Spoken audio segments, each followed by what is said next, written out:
Hello everyone. අද දවසේදී ඔයාලට මම කියලා දෙන්නේ ඉංග්‍රීසි ඉගෙන ගන්න කෙනෙක් අනිවාර්යයෙන්ම දැනගත යුතු මෙන්න මේ කියන උපකාරක ක්‍රියාපද තුන සම්බන්ධව. සියල්ල දැනගන්න ඔයා පාඩමේ මුල ඉඳන් අවසානයේ දක්වා රැඳී ඉන්න ඕනේ. අලුතින්ම සම්බන්ධ වෙන කෙනෙක් නම් channel එක subscribe කරලම ඔයා පාඩමට සම්බන්ධ වෙන්න. I, we, you, they, he, she, it. එහෙම නැත්නම් වෙනත් ඕනෑම කතෘ පදයක් සමග වර්තමාන කාලයේදී පුළුවන් කියන අර්ථය පුළුවන් හැකි කියන අර්ථය ගෙන දීම සඳහා අපි can පාවිච්චි කරනවා.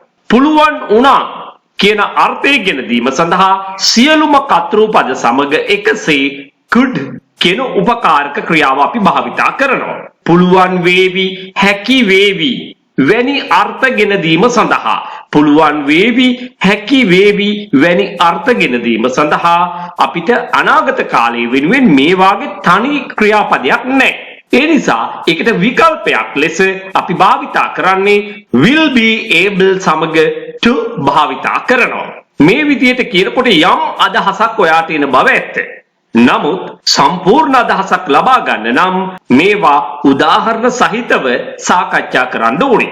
ඒ නිසා අපි උදාහරණ සමග මේ සියල්ල සාකච්ඡා කරලා බලමු. අපි දන්න ප්‍රධාන ක්‍රියාපද තියෙනවනේ come, go, play, eat, run අන්න ඒ වගේ ක්‍රියාපදයක් මෙන්න මේ උපකාරක ක්‍රියාපදයකට පස්සේ භාවිතා කරනවා. එතකොට තමයි සම්පූර්ණ අර්ථයක් එන්නේ. can go යන්න පුළුවන්. can eat කන්න පුළුවන්. can do කරන්න පුළුවන්.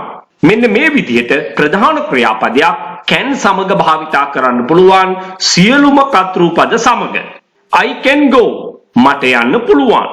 We can go අපිට යන්න පුළුවන්. You can go ඔයාට එහෙම නැත්නම් ඔයාලට යන්න පුළුවන්. They can go ඔවුන්ට එයාලට යන්න පුළුවන්. He can go ඔහුට යන්න පුළුවන්. She can go ඇයට යන්න පුළුවන්. It can go ඌට යන්න පුළුවන්. නමුත් මෙතන can කියන උපකාරක ක්‍රියාව තිබුණේ නැත්නම් අපිට මේ විදිහට ක්‍රියාපදයේ භාවිතා කරන්න පුළුවන්ද? පොඩ්ඩක් මතක් කරගන්න මීට කලින් අපි නිර්මාණය කරපු වාක්‍ය සම්බන්ධව I can go වෙනුවට අපි කියනවා දැන් I go, we go, you go, they go කියලා. නමුත් he go කියන්න බෑ. she go කියන්නත් බෑ. it go කියන්නේ නෑ. එතකොට අපි යොදාගත්තේ he goes, she goes, it goes කියලා. මේ සම්බන්ධව මම මීට කලින් වීඩියෝ වලදී සාකච්ඡා කරලා තියෙනවා. ඒ සම්බන්ධව තවදුරටත් ඔයාලට දැනගන්න අවශ්‍ය නම් මගේ මීට කලින් පළ කරපු වීඩියෝස් ටික නරඹන්න අමතක කරන්න එපා. ඉතින් දැන් බලන්න can කියන පාඩමේදී මොකද වෙන්නේ කියලා.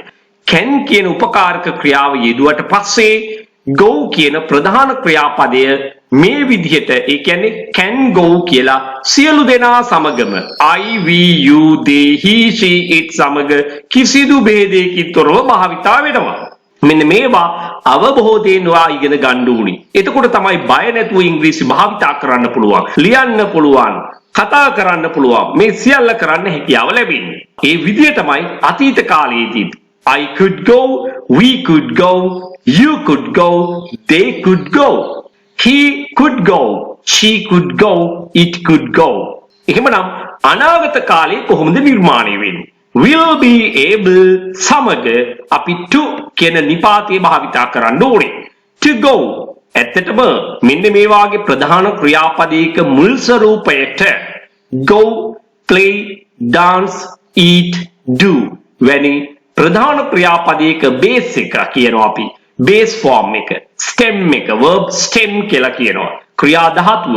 මෙන්න මේ ක්‍රියා ධාතුව ඉදිරියෙන් to භාවිතා කරපුවාම අපි grammatically we call it to infinitive verb. To infinitive verb. මේකට අපි කියනවා infinitive verb එකක් කියලා. to තියෙන infinitive verb එකක්. to නැති වෙනකොට අපි කියනවා bare infinitive කියලා. bare infinitive verb එකක් කියලා කියනවා. නමුත් මෙතන to භාවිතා කරලා තියෙනවා අනිවාර්යයෙන්ම ඒක කළ යුතු වෙනවා. අනාගත කාලයත් සමග. එහෙමනම් මෙන්න ප්‍රධාන ක්‍රියාපදයේ භාවිතයට පෙර to කියන preposition එක අපි භාවිතා කරලා තියෙනවා. will be able to go යන්නට හැකි වේවි යන්න පුළුවන් වේවි. will be able to come එන්න පුළුවන් වේවි එන්න හැකි වේවි. will be able to win දිනන්න හැකි වේවි දිනන්න පුළුවන් වේවි. මෙන්න මේ විදිහට සියලුම කර්තෘපද සමග එකසේ අපිට ක්‍රියාපද භාවිතා කරන්න පුළුවන්. ඔන්න දැන් ඔයාට ඉස්සරලට වඩා හොඳ දැනුමක් ලැබුණා. මේක තව දුරටත් තහවුරු කරගන්නට අපි උදාහරණ වාක්‍ය නිර්මාණය කරලා බලමු. I can go there. I can go there. මට එහෙ යන්න පුළුවන්. I can go මට යන්න පුළුවන්. මතකනේ කර්තෘපදයෙන් පසුව දෙවනුව සඳහන් කරන්න ඕනේ අදාළ ක්‍රියාපදය. අන්න ඒ නීතිය සම්බන්ධව මුල් පාඩම් වලදී ඔයාට කියලා දුන්නා. I can go මට යන්න පුළුවන්. I can go there මට එහෙ යන්න පුළුවන්. I could go there මට එහෙ යන්න පුළුවන් වුණා. I could go there මට එහෙ යන්න පුළුවන් වේවි හැකි වේවි. ඒ අදහස කොහොමද එතකොට කියන්නේ? I will be able to go. I will be able to go there. I will be able to go there. In short, we can say I will as I'll. I'll be able to go there. I'll be able to go there. මට එහෙ යන්න පුළුවන් වේවි. You can pass the exam. අපි මෙතන the exam කියලා කිව්වේ exam කියනකොට vowel sound එකක් තමයි මෙතන තියෙන්නේ. මම මේ පාඩමේ vowels කියන්නේ මොනවද? vowel sounds කියන්නේ මොනවද? මේ සම්බන්ධව මම ඉදිරියේදී සාකච්ඡා කරන්න බලාපොරොත්තු වෙනවා අලුත්ම පාඩමකින්. එතෙක් ඔයා මේ the කියන වචනේ උච්චාරණය කරන්න the කියලා exam කියන වචනයත් එක්ක පාවිච්චි කරද්දී. You can pass the exam. ඔයාට විභාගයේ සමත් වෙන්න පුළුවන්. You could pass the exam. ඔයාට විභාගයේ සමත් වෙන්න පුළුවන් වුණා. ඔයාට විභාගයේ සමත් වෙන්න පුළුවන් වුණා. You will be able to pass. ඔන්න අනාගත කාලයේ. You will be able to pass the exam. Or else you can say you will be able to pass the exam. Short forms ටිකත් ඔයා අනිවාර්යෙන් දැනගන්න ඕනේ ඉංග්‍රීසි කතාවේදී බහුලව භාවිතා කරන නිසා. You'll, you will, you'll. You'll be able to pass the exam. We can win the match. We can win the match. We can win the match. අපිට match එක දිනන්න පුළුවන්. We could win the match. අපිට match එක දිනන්න පුළුවන් වුණා. We will be able to win the match. අපිට match එක දිනන්න පුළුවන් වේවි. හැකි වේවි. We will, in short, we'll. We will. We'll be able to win the match. They can help us. They can help us. ඔවුන්ට පුළුවන් අපට උදව් කරන්න. They can help us. ඒගොල්ලන්ට පුළුවන් අපිට උදව් කරන්න. They could help us. ඒගොල්ලන්ට පුළුවන් වුණා හැකි වුණා අපට උදව් කරන්න. They will be able to help us. ඒගොල්ලන්ට හැකි වේවි අපට උදව් කරන්න. They will, in short, they'll, not they'll. They'll එහෙම කියන්න එපා. They'll වලට ඉංග්‍රීසියෙන් කියන්නේ breadfruit. Breadfruit කියලා they'll වලට කියනවා. He can do it. ඔහුට පුළුවන් ඒක කරන්න. He could do it. ඔහුට පුළුවන් වුණා හැකි වුණා ඒක කරන්න.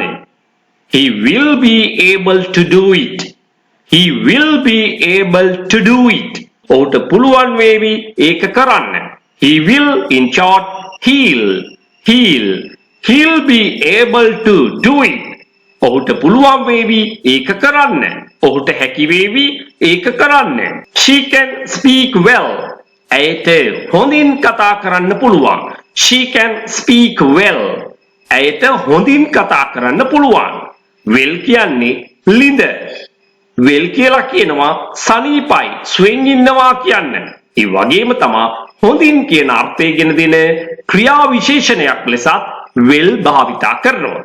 She can speak well. ඇයට පුළුවන් හොඳින් කතා කරන්න. She could speak well. ඇයට හැකි වුණා පුළුවන් වුණා හොඳින් කතා කරන්න. She will be able to speak well. She will be able to speak well. ඇයට හැකි වේවි, පුළුවන් වේවි හොඳින් කතා කරන්න. She'll be able to speak well. She will, in short, she'll. ඔන්න මම ටිකක් දිග වාක්‍යයක් හැදුවා. If you learn and practice English like this. If you learn and practice. ඔබ ඉගෙනගෙන පුහුණු වෙනවා නම් English ඉංග්‍රීසි like this මේ විදිහට. ඔයා ඉංග්‍රීසි ඉගෙනගෙන පුහුණු වෙනවා නම් මේ විදිහට. You will be able to speak soon. You will be able to speak soon. ඔයාට හැකි වේවි ඉක්මනින් කතා කරන්න. ඔයාට හැකි වේවි ඉක්මනින් කතා කරන්න. එහෙමනම් ඔයා මෙන්න මේ කියලා දුන්න ආකාරයට සරල වාක්‍ය නිර්මාණය කරගන්න. ඉන් පස්සේ ඔයාගේ හැකියාව අනුව ඒ වාක්‍ය තව දුරටත් දීර්ඝ කරගනිමින් ලස්සන වාක්‍ය නිර්මාණය කරගෙන එදිනදා කතා බහට භාවිතා කරන්න පුළුවන්. ඒ වගේම මෙවැනි වාක්‍ය ප්‍රශ්නවලට හරවන හැටි, නැතාර්ථයේ වාක්‍යවලට හරවන හැටි මෙන්න මේ සියල්ලත් ඔබ අනිවාර්යයෙන්ම දැනගන්න ඕනේ. හේතුව ඉංග්‍රීසි කතාවේදී මේ සියල්ල එකසේ භාවිතා කරන නිසා. අපි ඊළඟ වීඩියෝවේදී ඒ සම්බන්ධවත් කතා කරමු. ඉතින් ඊට කලින් ඔයා දන්නවා කියලා හිතාගෙන ඉන්නේ නැතුව මෙන්න මේ සියල්ල වාක්‍ය නිර්මාණය කරලා පුරුදු වෙන්න. ඉංග්‍රීසි කතා කරන්න ඔයා මොනවද කරන්න ඕනේ? කරන්න ඕනේ එකම දෙයයි. If you want to be a fluent speaker of English, you must practice all day long every day. ඔයාට සැබවින්ම ඉංග්‍රීසි කතා කරන්න අවශ්‍ය නම් ඔබ කරන්න ඕනේ හැමදාමත් ඉංග්‍රීසි කතාව පුහුණු වීමයි. ඔයා මේකට එකඟ වෙනවා නම් පමණක් මේ වීඩියෝවේ ඉතුරු ටික බලන්න. පුහුණුවකින් තොරව අපිට කිසිම කාර්යයක් හරියට කරන්න බෑ. පොඩි උදාහරණයක් ගමු. උයන්න උනත් පුහුණු වෙන්න ඕනේ. සෑම දෙයකටම පුහුණුව අත්‍යවශ්‍යයි. වෛද්‍යවරයෙකුටත් පුහුණුව අත්‍යවශ්‍යයි. එහෙමනම් ඉංග්‍රීසියෙන් කතා කරන්න බලාපොරොත්තු වෙන කෙනෙක් නම් ඔහු හෝ ඇය අනිවාර්යයෙන්ම ඉංග්‍රීසියෙන් කතා කරන්න ඕනේ. ඒ සඳහා Taman ඉන්න පන්තියේ සිසුන් සංඛ්‍යාව අවම වෙන තරමට, අඩු වෙන තරමට Tamanට කතා කරන්න අවස්ථාව ලැබෙනවා. ශිෂ්‍ය පිරිස වැඩි වෙනකොට ඔබට කතා කරන්න අවස්ථාව ලැබෙන්නේ නැහැ. එහෙමනම් ඒක ස්පෝකන් ඉංග්ලිෂ් ක්ලාස් එකක් වෙනවද? ස්පීකින් ප්‍රැක්ටිස් ක්ලාස් එකක් බවට පත් වෙනවද? ඔබ මේකට එකඟ වෙනවද? එකඟ වෙනවා නම් ඔයා තවදුරටත් මම කියන දේට සවන් දෙන්න.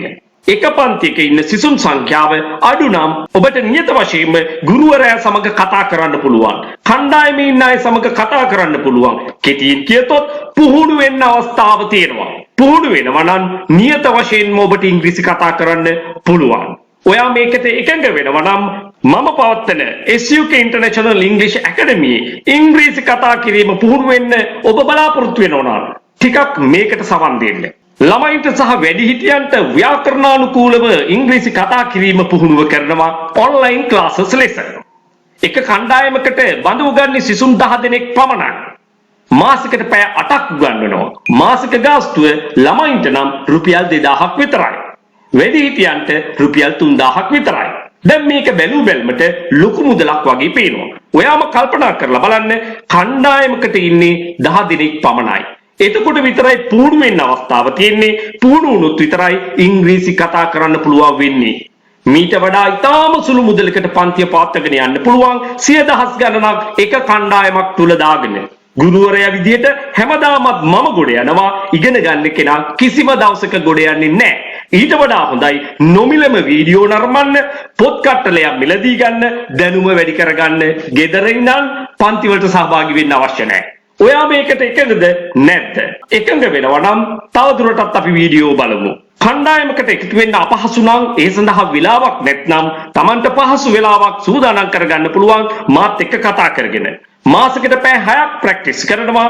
රුපියල් 10000ක් පමණයි පන්ති ගාස්තුව වෙන්නේ. මීට කලින් කතා කරේ අපි ඔන්ලයින් ක්ලාසස් ගැන. දැන් අපි කතා කරන්නේ නේවාසික කණ්ඩායම් පන්ති ගැන. සාමාන්‍ය පෙළ විභාගයෙන් පසුව උසස් පෙළ විභාගයෙන් පසුව එහෙමත් නැත්නම් වැඩිහිටියන්ට මේ පාඨමාලාවට සම්බන්ධ වෙන්න පුළුවන්. ඒත් එක කණ්ඩායමකට බඳ උගන්නේ 10 දෙනෙක් විතරයි. මේකයි විශේෂත්වය. කණ්ඩායමේ පිරිස අඩු වෙනකොට ඔයාට පුහුණු වෙන්න ලැබෙන පැය ගණන අවස්ථාව වැඩි. එහෙමනම් ඔබට නියත වශයෙන්ම ඉංග්‍රීසි කතා කරන්න පුළුවන්. මේ පන්තියේ විශේෂතා ගොඩක් තියෙනවා. ව්‍යාකරණ සමග කතා පුහුණුව දවසකට පැය 10ක්ම සිදු කරනවා. එහෙනම් හිතා ගන්න පුළුවන් නේද කොයිතරම් ප්‍රමාණයක් පුහුණු වෙන්න ඔබට අවස්ථාව දීලා තියෙනවද කියලා. ආහාර පාන සමග නවාතැන් පහසුකම් සපයනවා. සම්පූර්ණ පාඨමාලා ගාස්තුව රුපියල් 75000ක් පමණයි. මේ ගාස්තුව කියනකොට මේක ලොකු මුදලක් විදියට ඔයාට පේනවා. නමුත් අතිශයින්ම ප්‍රායෝගික වෙන්න. යථාර්ථයේ තේරුම් ගන්න. 75000 බෙදලා බලන්න දින 45යි. දිනකට ඔබ වැය කරන්නේ 1666ක් පමණයි. කන්න බොන්න අවස්ථාව ලැබෙනවා. ඉනුම් හිටුම් ලැබෙනවා. දවසකට පැය 10ක් ඉංග්‍රීසි කතා කරන්න පුහුණු කරනවා. දැන්වත් ඔබ ප්‍රඥාව අවදි කරගත යුතුයි. දැන්වත් ඔබ යථාර්ථයේ තේරුම් ගත යුතුයි. එහෙමනම් ඔයාගේ සැබෑ උවමනාව සැබෑ කැමැත්ත ඉංග්‍රීසි කතා කරන්න නම් ඔබ නියත වශයෙන්ම ඉංග්‍රීසි කතාව පුහුණු විය යුතුයි. ඔයාට තාමත් ඉංග්‍රීසි කතා කරන්න බැරි නම් වරද තියෙන්නේ ඔයාගේ අතේමයි. ඔයා හරි දේ හරි විදිහට තෝරගන්න දන්නේ නැතිකම නිසායි. මේක කිව්වට අමනාප වෙන්න එපා. නමුත් මේක නෙමෙයිද සත්‍ය. ඔබ ඉගෙන ගන්න ක්‍රමය වෙනස් කරන්න. ඔබට සුදුසුම පන්තියකට සහභාගී වෙන්න තරම් ඔබ ප්‍රඥාවන්ත විය යුතුයි. ඔයා මගේ පන්තියට සහභාගී වෙන්න අවශ්‍ය නැහැ. මොන පන්තියට සහභාගී වුණත් හොඳ ගුරුවරයෙකු යත්තේ කුඩා කණ්ඩායම් පන්තියකට සහභාගී වුණොත් ඔබට පුහුණු වෙන්න අවස්ථාව වැඩියෙන් ලැබෙනවා නම් ඔයාට අනිවාර්යයෙන්ම ඉංග්‍රීසි කතා කරන්න පුළුවන්. මේක තමයි පරම සත්‍යය. ඔබ එකඟ නම් මා සමග ඔයා මේ වීඩියෝව ඔයාගේ හිත මිතුරන් අතරේ ෂෙයා කරන්න. ඔයා ඊළඟ කණ්ඩායමට එකතු වෙන්න කැමති නම් අපිත් එක්ක 071 011 22 62ට දැන්ම WhatsApp පණිවිඩයක් යොමු කරන්න.